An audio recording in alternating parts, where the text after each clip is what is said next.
Hello everyone, welcome back to my channel. আমি রামা আর আমার TRD ব্লগে আপনাদের সবাইকে জানাই অনেক স্বাগত। আজকে কোনো ব্লগ না, অন্যান্য কোনো ভিডিও না, আজকে নিয়ে চলে এসেছি আমি রান্নার ভিডিও। হ্যাঁ, আপনাদের সঙ্গে একটা রেসিপি আমি শেয়ার করব। এই রেসিপিটা হয়তো আমরা সবসময় সচরাচর সবাই করে থাকি, কিন্তু আজকের এই রান্নাটা একটু অন্যরকম। মানে যে জিনিসটা আমরা রান্না করব সেটাই একটু অন্যরকম। জিনিসটা অন্যরকম মানে কি বলতে চাইছি সেটা হয়তো এতক্ষণে আপনারা বুঝেই গিয়েছেন। হ্যাঁ, এটা হচ্ছে সয়াবিন।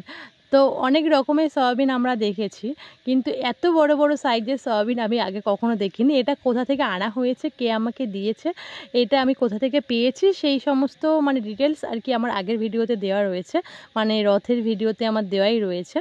তো যাই হোক, এত বড় বড় সাইজের সয়াবিনটা ওই জন্য আমি ভিজিয়ে দেখলাম যে আরও বড় হয়ে গিয়েছে। ওই জন্য ঠিক করলাম যে এটাকে কেটে রান্না করি, কারণ ভিতরে একটা ঝাল মশলা ঢোকার ব্যাপার রয়েছে। তো রান্নাটা এখানে আমি শুরুই করে দিয়েছি, আর আলুগুলোও বেশ বড় বড় করেই কেটেছি, যেহেতু সয়াবিনটা সাইজে অনেকটাই বড়। তো এখন এই আলুগুলোকে আমি লাল লাল করে ভেজে তুলে নেব। তারপর কড়াইতে যে তেলটা আর কি রয়েছে, সেই তেলের মধ্যে আমি সয়াবিনগুলোকেও ভেজে নেব।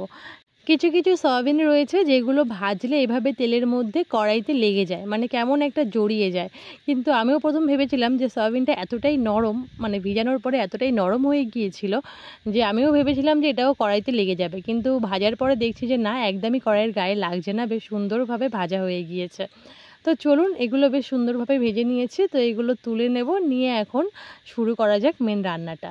প্রথমেই তো সয়াবিন আলু ভেজেই নিলাম, তারপর আবারও কড়াইতে তেল দিয়ে আমি এখানে দিয়ে দিচ্ছি গোটা গরম মশলা।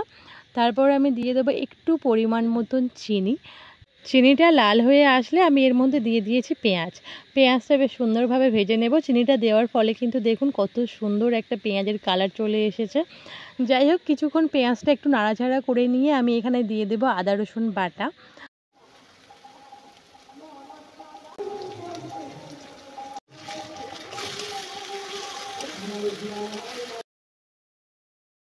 পেঁয়াজ আদা রসুন দিয়ে সুন্দরভাবে কষিয়ে নেওয়ার পর আমি এখানে দিয়ে দিয়েছি টমেটো সস। আমার কাছে টমেটো ছিল না, তো ওই জন্যই আমি টমেটো সসটা এখানে ব্যবহার করেছি। তো আবারও একটু নাড়াচাড়া করে নেব। নিয়ে এবারে যা যা মশলা লাগে এটার মধ্যে আমি দিয়ে দেব। তার আগে আমি একটু মিক্সি আর কি, যেটাতে আদা রসুন পেস্ট করেছিলাম, তো সেটাই ধুয়ে আমি একটু জলটা আর কি দিয়ে দিলাম, কারণ মশলাটা কড়ার গায়ে লেগে যেতে পারে, ওই জন্যই। তো চলুন, এবারে একটা একটু ফুটে ফুটে উঠলে এটার মধ্যে আমি এখন দিয়ে দেব এক এক করে হলুদ গুঁড়ো, লঙ্কার গুঁড়ো, আর তারপর আবারও একটু নাড়াচাড়া করে নেব। নিয়ে জলটা একটু শুকিয়ে শুকিয়ে আসলে এটার মধ্যে আমরা এখন দিয়ে দিচ্ছি জিরের গুঁড়ো। সমস্ত মশলাগুলো আবারও আরেকবার সুন্দরভাবে কষিয়ে নিয়ে এটার মধ্যে আমরা দিয়ে দেব ভেজে রাখা আলু এবং সয়াবিনটা।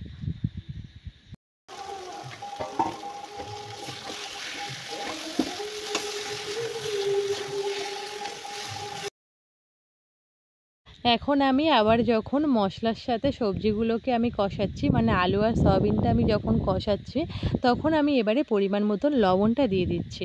আমি মশলাটা করার সময় অল্প পরিমাণে লবণ দিয়েছিলাম, যখন আমি কড়াইতে প্রথম পেঁয়াজটা দিয়েছিলাম। তো পেঁয়াজটা যেহেতু সিদ্ধ হওয়ার জন্য লবণটা একটু আমরা দিয়ে থাকি। এখানে তো দেখতেই পাচ্ছেন আমার আলু আর সয়াবিনটা ভালোভাবে কষানো হয়ে গিয়েছে। এখন আমি পরিমাণ মতন জলটা দিয়ে দিচ্ছি।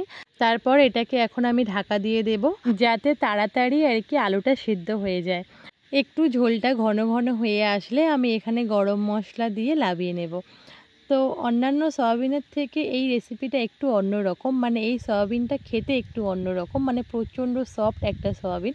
তো আপনারা যদি কেউ কখনো খেয়ে থাকেন তো অবশ্যই আমার কমেন্ট বক্সে কমেন্ট করে জানাবেন। তো এটা আমি এই ফার্স্ট টাইম খেলাম, আমার বেশ ভালোই লেগেছে।